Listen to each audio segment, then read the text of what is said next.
Hey guys, good morning. Welcome back to my channel Lipsnia's Lifestyle with a new another vlog.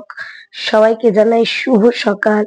তোমরা কেমন আছো? আশা করি তোমরা সবাই খুব ভালো আছো। তোমাদের ভালোবাসা আশীর্বাদে আমিও খুব খুব খুব ভালো আছি। সকালবেলায় ঘুম থেকে উঠে আগে আমি যে বাসনগুলো রাত্রে পড়েছিল সেগুলোকে ভালো করে মেজে নিয়ে ধুয়ে তাকের উপর রেখে দিলাম। তার সাথে সাথেই দেখলাম আমার পুকু ঘুম থেকে উঠে গেছে, আজকে অনেকটা তাড়াতাড়ি সে উঠেছে। তাই ভাবলাম এখন আর কিছু করে খাওয়াতে গেলে অনেকটা টাইম চলে যাবে, তাই যেটা হাতের কাছে আছে সেটাই বানিয়ে দিই।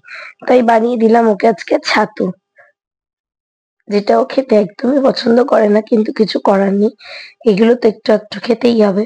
তো যাই হোক, ওকে খাইয়ে দিলাম ছাতু ছাতু খাইয়ে টাইয়ে দিয়ে এদিকে চলে গেলাম ঠাকুর ঘরে। ঠাকুর ঘরে গিয়ে দেখলাম মা ওদিকে বসে পুজো করছে, কিন্তু দেখলাম যে মা নেই, তাই জন্য আমি আবার চলে আসলাম। তারপরে গিয়ে দেখছি আবার মা চলে গেছে, গিয়ে পুজো করছিল। নিয়ে আমি তারপরে বললাম তাহলে চলো, খাবার যখন এসে গেছে তাহলে আগে আম্মাকে খেতে দিয়ে দিই। তাই জন্য আম্মার জন্য খাবার বাড়ছিলাম। আম্মা গোটা বন পাউরুটি কোনোদিনই খেতে পছন্দ করে না, তাই আম্মাকে একটু অর্ধেকের থেকে আর একটু বেশি পাউরুটি দিয়ে দিয়েছিলাম, বাকিটুকু রেখে দিয়েছিলাম, কারণ আম্মা গোটা রুটিটা খেতে চায় না। তো পাউরুটি দিয়ে দিয়েছি, এদিকে দিয়েছিলাম মিষ্টি, আর সাথে দিয়েছিলাম দুটো কলা। যতই হোক বয়স্ক মানুষ, তাই কলাগুলো মাই বলে, মানে আমার শাশুড়ি মাই, যে কলা মিষ্টি এগুলো সকালবেলায় আম্মাকে দিতে। তো এখানে দেখো আম্মার জন্য চাও করে নিয়েছি, লিকার চা, যেহেতু কলা খাবে সেহেতু দুধ চা আর কিছু করিনি, অ্যাসিড হয়ে যেতে পারে, অম্বল হতে পারে। তাই এদিকে মিষ্টি আর ওখানে গিয়ে কলাটা দিয়ে দিয়েছিলাম, আর চা। আম্মা চা খেতে প্রচন্ডই ভালোবাসে। তো আম্মাকে চা দিয়ে আমি আবার বসে পড়লাম, বসে গেছিলাম ছেলের সাথে, মানে ইয়েতে, আমাদের লিভিং রুমে। তো এখানে আমি পাপার জন্য আবার খাবার তৈরি করতে বসেছি, কারণ পাপা চলে যাবে। তো পাপাকেও সেম খাবারই দিয়েছিলাম, পাউরুটি জেলি মাখিয়ে, মিষ্টি, কলা আর চা।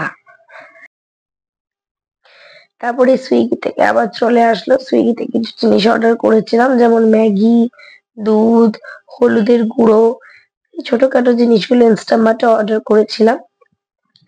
তো যাই হোক, এগুলো দিয়ে গেল। আর এই যে দেখো আমার কুকুরকে, কিছুতেই সে কলা খাবে না। তাকে কলা খাওয়াতে বসিয়ে যে আমি কি ভুল করেছি সে একমাত্র আমি বুঝতে পারছিলাম। টিভি চালিয়ে কোনো রকমে তাকে বসিয়ে কলা খাওয়াচ্ছিলাম। তো যাই হোক, খাইয়ে টাইয়ে দিয়ে ওকে ঘুম টুম পাড়িয়ে দিয়ে আমি আবার চলে আসলাম, নিয়ে এসে এখন নিজে ব্রেকফাস্ট করছি। আমি খাচ্ছিলাম বাসি লুচি দিয়ে একটু চা ভিজিয়ে, তার সাথে আবার একটু চিনি আর তরকারি ছিল, সেগুলো দিয়ে আজকে ব্রেকফাস্টটা কমপ্লিট করেছি। আমি লুচি খেতে প্রচন্ড ভালোবাসি, সেটা বাসি হোক আর তরতাজা। আগের দিন যা লুচি করেছিল দুটো বাসি ছিল, আর বাকি মা সব ভেজে দিয়েছিল সকালবেলা। তো তারপরে খেয়ে দিয়ে ব্রেকফাস্ট কমপ্লিট করে সকালবেলা স্নান টান করে নিয়ে জামা কাপড়গুলো সব মেলে দিয়েছি কেচে টেচে। আর এই যে দেখো, এদিকে হচ্ছে বেগুনি, বেগুন ভাজা, উচ্ছে পাতা ভাজা, তিতর ডাল, সোয়াবিন, আলুর তরকারি, এগুলোই আজকে আমাদের দুপুরে লাঞ্চ, কারণ যেহেতু আজকে আমাদের নিরামিষ শুক্রবার, তোমরা সবাই জানো এটা। তারপরে দেখো, এই করতে করতে দেখি পুকু ঘুম থেকে উঠে পড়েছে, আর ওখানে পাপা কাছের ওপারে ছিল বলে ও এরকম করছিল এদিকে যাবে বলে। মা বললো তুই আগে খেয়ে নে, তারপরে বাকি ওকে পরে খাওয়াবি। ওই জন্য আমি একটু গরম গরম ঘি ভাত আর বেগুন ভাজা, যেটা আমার সবচেয়ে ফেভারিট, সেটা দিয়ে আমি আজকে আমার লাঞ্চটা কমপ্লিট করে নিয়েছিলাম। দেন আমি পুকুকে খাইয়ে ঘুম টুম পাড়িয়ে দিয়ে নিজেও একটু রেস্ট করছিলাম। তো বিকেল বেলা উঠে দেখো মা চা টা করে নিয়েছিল, তারপরে মা এদিকে বসে গেছে একটু ম্যাগি করতে, কারণ আমার আর ভাইয়ের প্রচন্ডই খিদে পেয়েছিল। তাই মা একটু ম্যাগি বানিয়ে দিয়েছিল, সাথে ছিল একটা কেক সন্দেশ, যেটা প্রচন্ডই ভালো খেতে। আমি আগের দিন খুব ভালো খেয়েছিলাম, তাই ভাইকে বলাতে ভাই আবার আজকেও এনে দিয়েছিল। তো চলো ম্যাগিটা খেয়ে নেওয়া যাক, কারণ আমাকে আবার ম্যাগি ট্যাগি খেয়ে আবার আমার ছেলের পেছনে আমাকে দৌড়াতে হবে, আর আমার শরীরটা একদমই ভালো নেই। কিন্তু যেহেতু এটা আমার কাজ, আমি চেষ্টা করি তোমাদের সাথে সব সময় আমার ডেইলি লাইফ ব্লগটাকে আপডেট দেওয়ার জন্য, সবসময় চেষ্টা করি তোমাদের সাথে ইন্টারাকশনের জন্য। বাট আমার শরীরটা একদমই পারমিট করছে না, তবুও আমি চেষ্টা করছি তোমাদের জন্য। তো যাই হোক, আমি এদিকে ম্যাগি ট্যাগি খেয়ে নিয়েছি, খেয়ে নিয়ে বসে গেছিলাম আমার বাবাকে খাওয়াতে, কারণ ওরও তো খেতে হবে। ও খাচ্ছিল স্যারেলাক।